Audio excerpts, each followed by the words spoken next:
10 bölüm.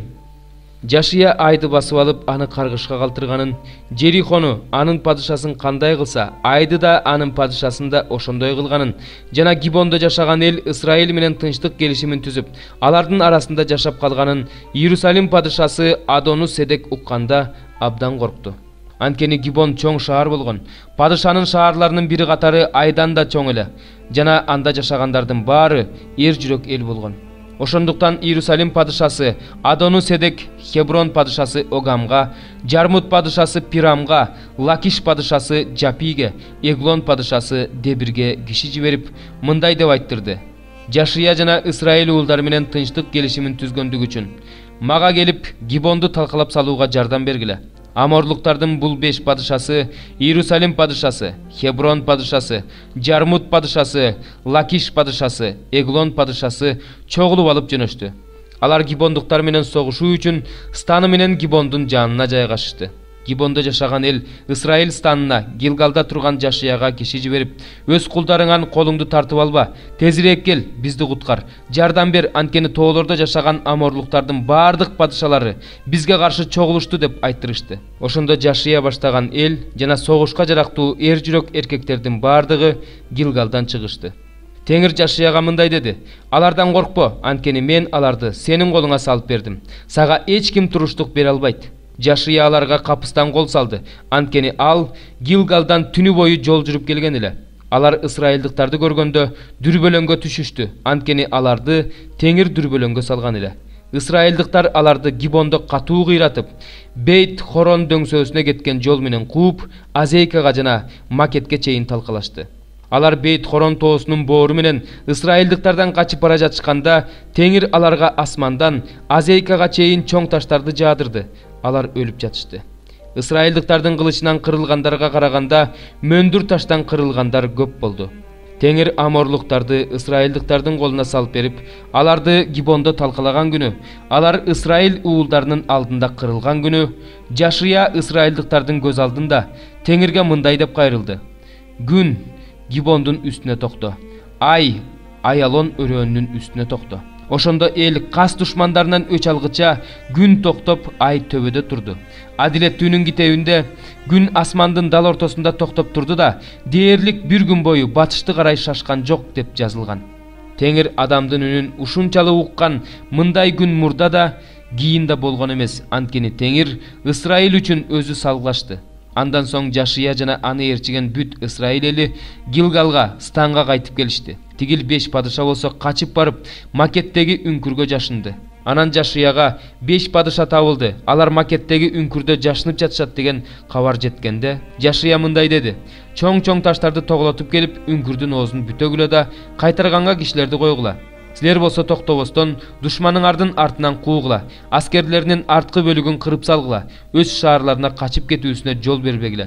Анткени Кудай Теңириңер аларды силердин колуңарга салып берди. Жашия менен Исраил уулдары аларды биротоло талкалашкандан кийин, алардын аман калгандары чептер менен курчалган шаарларга кире качышкандан кийин, баардык эл станга, Макетте турган Жашияга тынчтык менен кайтып келди. Ошондон кийин эч ким Исраил уулдарына тил кайрып сүйлөй албай калды.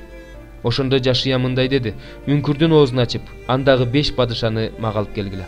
Алар так ошондой кылышты. Баягы 5 падышаны, Иерусалим падышасын, Хеброн падышасын, Жармут падышасын, Лакиш падышасын жана Эглон падышасын үңкүрдөн чыгарып Жашиянын алдына алып келишти. Бул падышаларды Жашиянын алдына алып келишкенде, Жашия бүт ысрайылдыктарды чакырып, өзү менен бирге жүргөн аскер башчыларга мындай деди: жакын келип бул падышаларды желкесинен бутуңар менен басып тургула. Алар жакын келип, буттары менен падышаларды желкесинен басып турушту. Ошондо Жашия аларга мындай деди: коркпогула, үрөйүңөрдү учурбагыла, бекем кайраттуу болгула, анткени силер менен согуша турган баардык кас душманыңарды Теңир ушундай кылат. Анан Жашия аларды өлтүрүп, 5-өөнү 5 даракка асып салды. Алар кечке чейин дарактарда асылып турушту. Күн батарда Жашия буйрук берип, аларды түшүртүп, өздөрү жашаган үңкүргө таштаттырып, оозун чоң таштар менен бүтөтүп салды. Алардын сөөгү бүгүнкү күнгө чейин ошол жерде. Ошол эле күнү Жашия Макетти басып алып, аны падышасы менен кошо кылыч мизин алды. Ал жердеги тирүү жандын баарын кырып салды. Эч кимди тирүү калтырган жок. Жерихо падышасын кандай кылса, Макет падышасын да так ошондой кылды. Анан Жашия менен бүткүл Исраил эли Макеттен Либнага бет алып, Либна эли менен согушту. Теңир аны да анын падышасын да Исраилдин колуна салып берди. Жашия аны жана анда жашаган адамдарды кылыч мизине алып кырып салды. Эч кимди тирүү калтырган жок. Жерихо падышасын кандай кылса, Либна падышасын да ошондой кылды. Анан Жашия Исраил эли менен Либнадан чыгып Лакишке бет алды. Анын жанына станын жайгаштырып, аны менен согушту. Теңир Лакишти да Исраил элинин колуна салып берди. Ал аны экинчи күнү басып алды да Либнаны кыргандай, аны жана анда жашаган адамдарды кылыч мизине алып кырып салды. Ошондо Лакишке Гезер падышасы Орам жардамга келди. Бирок Жашия анын өзүн да, элин да кылычтап кырып, эч кимди тирүү калтырган жок. Анан Жашия Исраил эли менен Лакиштен чыгып Эглонго бет алып, анын жанына станын жайгаштырып, аны менен согушту. Аны ошол эле күнү басып алып, кылыч мизине алып кырып салышты. Лакишти кыргандай, ошол жерде жашаган адамдардын баарын ал ошол күнү кырып салды. Анан Жашия жана бүткүл Исраилдыктар Эглондон чыгып Хебронго бет алып, аны менен согушушту. Аны да басып алып, падышасын да, баардык шаарларын да, андагы жашаган адамдарды да кылыч мизине алып кырып салды. Эч кимди тирүү калтырган жок. Эглонду кыргандай, аны жана андагы адамдардын баарын кырып салды. Анан Жашия бүткүл Исраил эли менен Дебирге бет алып, аны менен согушту. Аны да басып алып, падышасын да, баардык шаарларын да, анда жашаган адамдарды да кылыч мизине алып кырып салды. Эч кимди тирүү калтырган жок. Хебронду жана анын падышасын, Либнаны жана анын падышасын кандай кылса, Дебирди жана анын падышасын да ошондой кылды. Ошентип Жашия тоодо, түштүктө, түздүктө, тоонун этегинде жаткан жерлерди басып алып, алардын падышаларынын баардыгын кырып салды. Эч кимди тирүү калтырган жок. Исраилдин Кудай Теңири буйрук кылгандай баардык адамдарды кырып салды. Жашия Кадеш Барнеиден Азага чейин, Гошендин бүт жерин атүгүл Гибонго чейин басып алды. Бул падышалардын баардыгын, алардын жерлерин Жашия бир жүрүшүндө эле басып алды. Анткени Исраилдин Кудай Теңири Исраил үчүн өзү согушту. Анан Жашия менен Исраилдыктар Гилгалдагы станга кайтып келишти. 141 забур. Дөөттүн үйрөтүүсү, анын үңкүрдө жаткандагы сыйынуусу. Үнүмдү чыгарып Теңирге кайрылгам. Үнүмдү чыгарып Теңирге сыйынгам. Анын алдына сыйынуумду төккөм, ага зар муңумду ачкам. Мендеги рух алсырап калганда, менин жолумду сен билгенсиң. Алар мен жүргөн жолго жашыруун торлорун жайышкан. Оң жагымды карасам, эч ким мени тааныбайт. Мен үчүн башка алкалар жер жок. Эч ким менин жаным үчүн кам көрбөйт. Теңир, мен сага мындай деп кайрылдым. Сен менин башка алкалар жайымсың, тирүүлөр жашаган жерде менин үлүшүмсүң. Менин заарыма кулак сал, анткени ушунчалык алсырап калдым. Мени куугунтукка алгандардан куткар, анткени алар менден күчтүүрөөк. Жанымды зындандан чыгар, сенин ысымыңды даңктайын. Мага ырайым кылсаң, менин тегерегиме адил адамдар чогулат. 142 забур. Теңир менин сыйынуумдук, өз акыйкатың менен менин жалынганыма кулак сал. Өз адилеттигиң менен менин үнүмдук, өз кулуң менен соттошпо, анткени сенин алдыңда бир да тирүү жан актан албайт. Душман менин жанымды алганы жүрөт. Өмүрүмдү жерге тепсеп, капкачан өлгөн кишидей караңгылыкта жашоого мажбур кылды. Ошондо менин рухумдун ындын өчүп калды. Жүрөгүм сенейип катып калды. Байыркы өткөн күндөрдү эстеп, сенин бүт иштериң жөнүндө ойлоном. Колдоруң кылган иштерди талдайм. Сага колумду сунуп жатам. Сууга чаңкаган жердей болуп, жаным сага тартылып жатат. Мени тезирээк ук, Теңирим, рухум алсырап бара жатат. Жүзүңдү менден жашырба, көрдө жаткандарга окшоп калбайын. Сенин ырайымыңды эртерээк угайын, анткени мен сенден үмүттөнөм. Мага кайсы жол менен басарымды көрсөт, анткени мен өз жанымды сага көтөрөм. Теңирим, мени душмандарымдан куткар. Сенден жардам сурайм. Мага сенин эркиңди аткарууну үйрөт, анткени сен менин Кудайымсың. Сенин ырайымдуу рухуң мени чындык өкүм сүргөн жерге алып барсын. Теңирим, мени өз ысымың үчүн тирилт, өз чындыгың үчүн жанымды кырсыктан куткар. Өз ырайымың менен душмандарымды жок кыл, жанымды жабыр тарттыргандардын баарын жок кыл, анткени мен сенин кулуңмун. 4 бөлүм. Исраил, эгерде сен кайрылгың келсе, мага кайрыл дейт Теңир. Эгерде менин алдымдан өзүңдүн жийиркеничтүү нерселериңди жок кылсаң, анда тентибейсиң. Чындык менен, акыйкаттык менен, адилеттик менен Теңир тирүү деп ант бересиң. Элдер Теңирден бата алышат, Теңир менен мактанышат. Анткени Жүйүт менен Иерусалимдин адамдарына Теңир мындай дейт: өзүңөргө жаңы эгин талааларды айдагыла. тикенектердин арасына сеппегиле. Жүйүттүн адамдары, Иерусалимдин тургундары, жамандык кылууга жөндөмдүү болгондугуңар үчүн менин каарым силерге оттой жалындап, өчпөй күйбөш үчүн өзүңөрдү Теңир үчүн сүннөткө отургузгула, жүрөгүңөрдү сүннөткө отургузгула. Жүйүт аймагына кабарлагыла жана Иерусалимде жар салгыла, айткыла, жерди аралап сурнай тарткыла, катуу кыйкырып, келгиле, чогулуп алып чептүү шаарларга баралы деп айткыла.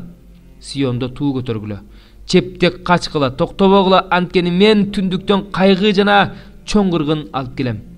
Өзүнүн чытырман токоюнан арстан чыгып келе жатат, элдерди кыргуучу чыгып келе жатат. Ал өзүнүн ордунан сенин жериңди чөлгө айландырыш үчүн чыгып келе жатат. Шаарларың талкаланып, тургундары жок калат. Ошондуктан зумбал курчанып алып ыйлагыла, өкүргүлө, анткени Теңирдин жалындаган каары бизден кайт болбойт. Ошол күнү дейт Теңир, падышанын жүрөгү жана төрөлөрдүн жүрөгү катып калат. Ыйык кызмат кылуучулардын үрөйлөрү учат, пайгамбарлар таң калышат. Ошондо мен, о Кудай Теңирим, силерде тынчтык болот деп, сен бул элди жана Иерусалимди кызыктырып эле койдуң беле? Бирок кылычтан кырылып жатабыз дедим. Ошол мезгилде бул элге жана Иерусалимге мындай деп айтылат: менин элимдин кызынын жолуна чөлдүн бийик адырларынан куйкалоочу шамал келет. Ал шамал эгин сапырыш үчүн эмес, эгин тазалаш үчүн да эмес. Ал жактан мага мындан да катуу шамал келет. Ошондо мен аларга өз өкүмүмдү жарыялайм. Мына ал булуттардай болуп көтөрүлүп жатат. Анын арабалары куюндай, анын аттары бүркүттөн да ыкчам. Бизге кайгы, анткени биз талкаланабыз. Иерусалим, куткарылышыңар үчүн жүрөгүңдөн жаман нерсени жууп сал. Качанга чейин сенде жаман ойлор уялайт. Анткени азыр эле дандан үн угулуп жатат. Ефраим тоосунан өлүм кабары келе жатат. Элдерге кабарлагыла, Иерусалимге билдиргиле, алыскы өлкөдөн курчап алуучулар келе жатышат. Өздөрүнүн кыйкырыктары менен жүйүттүн шаарларын жаңыртып жатышат. Алар Иерусалимди туш-туштан талаа сакчыларындай болуп курчап келе жатышат. Анткени ал мага каршы козголоң чыгарды дейт Теңир. Сенин жолдоруң менен кылган иштериң ушуга себепкер болду. Сен мыйзамсыздыгыңдан ушунчалык кыйналып жатасың, ал жүрөгүмдү жаралап жатат. Жаным, жаным, жүрөгүмдүн тереңинде кайгырып жатам. Жүрөгүм толкунданып жатат, унчукпай кое албайм, анткени сен, жаным менин, сурнай үнүн, согуш коркунучун угуп жатасың. Кайгы артынан кайгы бүт өлкө кыйрап жатат. Күтүлбөгөн жерден менин үйлөрүм кыйрады. Көз ирмегенче менин чатырларым кыйрады. Мен качанкыга чейин тууларды көрөм. Сурнай үнүн уктум. Бул менин элимдин акылсыздыгынан, мени билбегендигинен болду. Алар акылсыз балдар, аларда акыл жок. Алар жамандык кылганга акылдуу, бирок жакшылык кылууну билишпейт. Жерди карасам, мына ал кыйрап ээн калды. Асманды карасам, анын жарыгы жок. Тоолорду карасам, мына ал титиреп жатат. Бүт адырлар солкулдап жатат. Карасам, мына адам жок. Асмандагы куштардын баары туш-тушка учуп кетиптир. Карасам, мына Кармел чөлгө айланыптыр. Анын бүт шаарлары Теңирдин жүзүнөн, анын катуу каарынан кыйраптыр. Анткени Теңир мындай деген: баардык жер ээн калат, бирок таптакыр кырып салбайм. Бул тууралуу жер ыйлайт. Жогоруда асман түнөрөт, анткени мен айттым, мен белгиледим, ал үчүн өкүнбөйм, андан кайтпайм. Атчан аскерлердин жана жаа тарткан аткычтардын ызы чуусунан бүт шаар эли туш-тушка качат. Алар калың токойлорго кетишет, аскаларга чыгышат. Баардык шаарлар ээн калат, аларда бир да тургун болбойт. Ээн калган сен эми эмне кыласың? Сенин ачык кызыл кийим кийгениң да, алтын жасалгалар менен жасанганың да, көзүңдү боёгонуң да бекер. Ойношторуң сени жек көрүп калышты, алар сени өлтүргөнү жатышат. Анткени мен төрөп жаткан аялдыкындай үндү, биринчи жолу төрөп жаткан аялдыкындай онтоону, Сион кызынын үнүн угуп жатам. Ал колун созуп онтоп жатат. О, мага кайгы, менин жаным киши өлтүрүүчүлөрдүн алдында кыйналып жатат. 18 бөлүм. Ошол мезгилде шакирттер Исанын жанына келип, асман падышачылыгында ким баарынан чоң деп сурашты. Иса бир кичинекей баланы чакырып алып ортого тургузду да мындай деди: силерге чындыкты айтып коеюн. Эгерде жаман жолуңардан кайтып, кичинекей балдардай болбосоңор, асман падышачылыгына кирбейсиңер. Ошондуктан ким өзүн басынтып, ушул бала сыяктуу болсо, ал асман падышачылыгында чоң болот. Ким ушул сыяктуу баланы менин ысымым үчүн кабыл алса, ал мени кабыл алган болот. Мага шенген бул кичинелердин бирин, күнөөгө түрткөн адамды мойнуна тегирмен ташын илип деңиздин түбүнө чөктүрүп жиберсе, ал үчүн жакшы болмок. Бул дүйнө өзүнүн азгырыктары үчүн кайгыга кабылат.